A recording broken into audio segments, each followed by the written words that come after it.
So if we take another example, chlorine.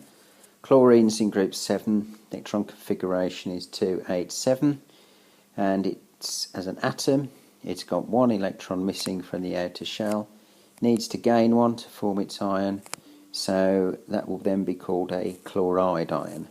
And what do you think the electron configuration will be for that? Well, firstly, chlorine gains one extra electron, which goes there.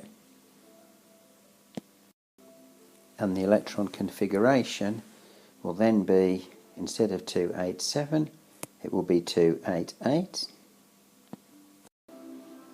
And so we've gained an extra electron, it becomes 288. We put the minus sign there, and on the diagram we put the minus sign there. So that is now a chloride ion.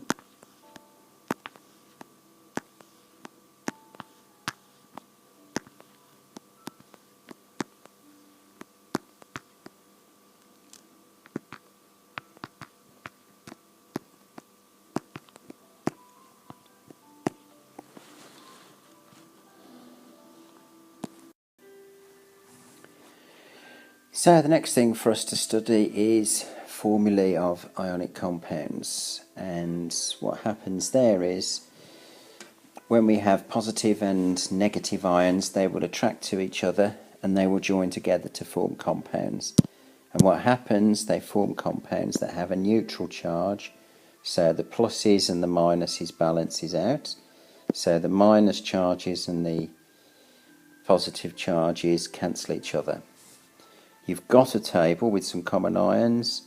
You'll be expected to work out the first 20, so everything we've done up until now you will need to be able to do, and we can use drop and swap to work out the answers, but don't use drop and swap when you're asked to explain why do you have, for example, 3 oxygens joined to 1 aluminium.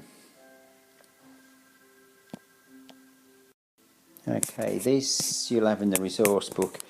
Unfortunately, again, we've lost some of the formatting, which has just happened somewhere in developing this piece of software. But what we have is a list of 1+ ions, so there's all of these, list of 2+ ions, and we've got some 3+, 2 minuses, and what we'll have to do is you'll have to go away and check the table of ions, because unfortunately the one in this book hasn't come out very well.